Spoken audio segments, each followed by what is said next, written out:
Olá pessoal, tudo bem? Aqui é o Pedro Neto novamente com vocês. Eu recebi alguns feedbacks dos seguidores aqui do canal do YouTube, com os quais concluí que as dicas que eu tenho dado para vocês relativas à elaboração de petições, elaboração de proposta de honorários, controle das atividades periciais, elaboração do laudo pericial, têm sido mais utilizadas, ou seja, mais valiosas do que aquelas outras que eu passei em relação à revisão de contratos bancários. Então, por isso, hoje eu quero passar para vocês mais uma situação que vocês podem vivenciar no futuro. Eu fui nomeado em um processo para elaborar os cálculos de liquidação de sentença de um processo no qual eu fiz a perícia na fase de instrução e julgamento.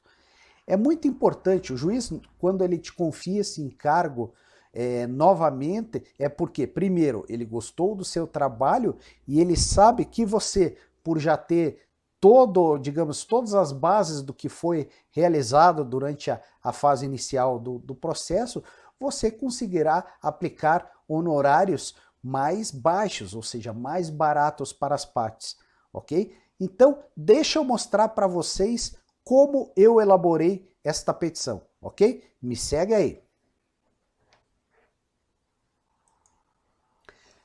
Pois bem, pessoal, pois bem. Então vamos abrir aqui essa proposta que eu mencionei para vocês, certo? A proposta, como eu já falei outras vezes, você sempre vai se identificar, falar que você foi habilitado nos termos do artigo 156 do Código de Processo Civil de 2015, ou seja, não se utilize do artigo 143 do Código de Processo Civil de 1973. Houve uma seguidora que me comentou que alguns templates que mandaram para ela de um curso que ela efetuou, estava com todas as legislações desatualizadas. Você, como perito, tem que ficar esperto com isso. Você não pode demonstrar fraqueza, ok? Você vai falar, aqui é o mesmo modelo da outra petição que eu apresentei para vocês, que para a elaboração da proposta foi considerada a complexidade, o vulto do trabalho, as horas que serão dispendidas, né, o pessoal que será envolvido nesse processo, tá? Nesse caso em específico, eu falei que a prova pericial visa valorar as decisões que foram proferidas nos autos, né, para fins de liquidação de sentença. Eu reproduzi o dispositivo aqui que vai me dizer tudo que eu terei que observar na hora de efetuar esse trabalho de liquidação de sentença, certo? Nesse caso aqui foi declarada a nulidade da cobrança de juros capitalizados, ou seja, eu terei que afastar a capitalização nos contratos revisados. Foi determinada a aplicação da taxa média de mercado em relação às operações de desconto de recebíveis, certo? Também foi declarada a cobrança de taxas e tarifas, que eu havia indicado no anexo 4 do laudo pericial efetuado na fase de instrução instrução e julgamento, certo? Ou seja, eu terei que, quando fizer os cálculos, afastar a capitalização e afastar, zerar todas essas cobranças que estiverem na movimentação dessa conta corrente, ok? Reconhecer a nulidade da incidência da cláusula de comissão de permanência acumulada com outros encargos e condenar o requerido a restituir ao autor, de forma simples, os valores indevidamente cobrados, bababá, certo? Ou seja, eu terei que verificar se houve esse tipo de cobrança nos contratos revisados e afastar essa cobrança cumulativa de encargos, se tiver ocorrido, certo?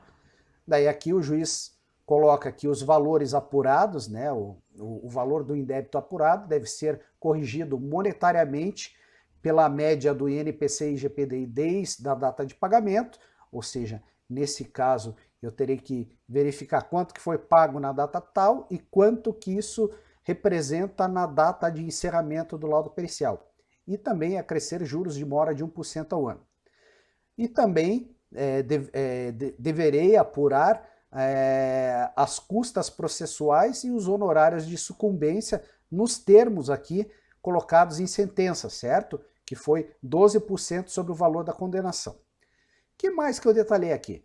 Normalmente, gente, quando é liquidação de sentença, você vai demonstrar aquela planilhazinha, aquele quadrozinho que vai dizer quanto que você vai despender em cada uma das fases, mas nesse caso específico, para que as partes não venham depois questionar o valor que eu estou propondo, eu estou detalhando todo o trabalho que eu terei para fazer essa prova pericial. Ou seja, eu coloquei aqui, ó, tendo em vista as decisões, a fim de elaborar a prova pericial em comento, deverão ser realizadas as seguintes atividades em relação à movimentação ocorrida na conta corrente em demanda, tá? O afastamento da prática de capitalização de juros, como eu já comentei com vocês, afastamento da cobrança de tarifas listadas no anexo 4 do laudo pericial, recalcular as operações de desconto de títulos, certo?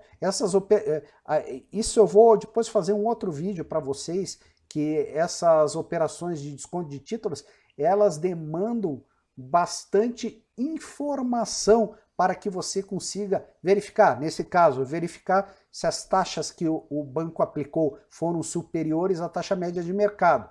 Eu até verifiquei nesse caso em específico e, salvo o melhor juízo, o banco não juntou a documentação que eu preciso para elaborar esses cálculos. Eu terei que mencionar isso antes da feitura do laudo pericial, caso aprovada a minha proposta, certo? Que mais? Verificar eventual impacto relativo à cobrança de comissão de permanência nos contratos revisados, tanto conta corrente quanto outros contratos. Se não me engano, tem mais 2 contratos de capital de giro aqui, além do desconto de duplicatas. Terei que apurar o total dos valores cobrados indevidamente de acordo com as decisões transitadas em julgado. Ou seja, você como perito, você nunca pode dizer cobrado indevidamente porque você acha que foi cobrado indevidamente. Não. Se você está dizendo que é cobrado indevidamente, é porque você está utilizando critérios que foram estabelecidos pelo juiz que lhe nomeou, certo? Você pode dizer que não está de acordo com os contratos, etc., mas nunca dizer que a cobrança é indevida, certo? Apurar o valor das custas processuais e honorários advocatícios no percentual que foi arbitrado em sentença e sumarizar o valor total de condenação a fim de que a sentença possa ser liquidada. Lembre, vocês como perito nesse caso, vocês têm que facilitar o trabalho do juiz, certo? Vocês têm que fazer um trabalho que seja bem embasado tecnicamente e que seja facilmente inteligível, principalmente para o juiz e também para as partes, certo? Para que elas, caso queiram contestar, elas tenham que apresentar um eventual equívoco que o perito tenha cometido, o que não deve ocorrer, afinal, você é um expert no assunto, ok? Encerramento. Eu fiz esses esclarecimentos e daí eu coloquei aqui, nesse caso eu estou cobrando R$ 3.150. Vão dizer, pô, Pedro, mas pô, você vai ter que verificar um monte de contratos, blá blá blá. Pois é, gente, mas esse trabalho em específico eu cobrei, eu acho que R$ 10 mil para revisar todos os contratos, ou seja, o trabalho grosso eu já elaborei lá na fase de liquidação e julgamento, certo? Desculpa, na fase de instrução e julgamento. Ok? Agora eu só tenho que apurar os valores para fins de cumprimento de sentença. Grande parte do trabalho está pronta. Eu tenho que readequar ao que foi julgado e transitado em julgado. Ok? Então, gente, vejam, aqui eu estou cobrando 3.150, 3.130, que dá em mais ou menos 1/3 da minha proposta original, menos de 1/3 da minha proposta original. Ou seja, com isso, se vierem impugnar a minha proposta, eu já quebro as pernas das partes, porque eu estruturei muito bem a minha proposta, e se vierem dizer que não, porque o valor é abusivo, porque é só liquidação de sentença, eu posso demonstrar, ó, vejam bem, já na primeira fase desse processo, esse perito recebeu R$ 10 mil para elaborar a prova pericial. Como agora grande parte do trabalho já está pronto, ele está cobrando apenas aproximadamente 30% do valor da primeira perícia, certo? Então, gente, vejam, se vocês vierem a enfrentar uma situação dessa no futuro, pense nisso. sempre façam uma proposta de honorários bem embasada, certo? Sempre suportada por alguma tabela do conselho que você faça parte, associação que você faça parte, sindicato que você faça parte, né? E demonstrando claramente quais são os seus pedidos, que são a homologação do valor que você orçou, né? Que seja feito o depósito dos honorários para que você possa iniciar a feitura da prova pericial. Que mais que eu sempre coloco nas minhas propostas? Eu sempre peço um adiantamento de 50% dos honorários, tá? Nem todos os juízes concedem, mas é uma maneira que você possa ter recurso para manter a rotatividade das suas atividades, pagar os boletos do dia a dia, né? Que mais? Quando identificado o depósito de honorários, você coloca aqui que você irá realizar a prova pericial, né? E ficará à disposição para efetuar eventuais esclarecimentos, né? Sempre destaque que a proposta se aplica, nesse caso, especificamente a apuração de valores para fim de cumprimento de sentença. Ou seja, nesse caso,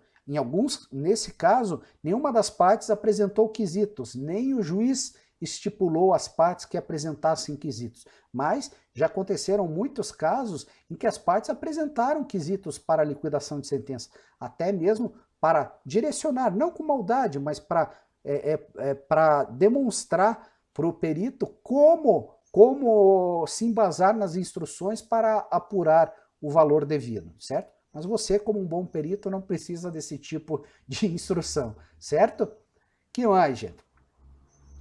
No caso aqui, eu sempre anexo o meu currículo e os meus diplomas para que as partes possam ver que você é um profissional tecnicamente qualificado para elaborar o trabalho e não venham com alguma desculpa tentando impugnar a sua nomeação ou tentando alegar algum motivo e lhe afastar desse trabalho. Ok, gente?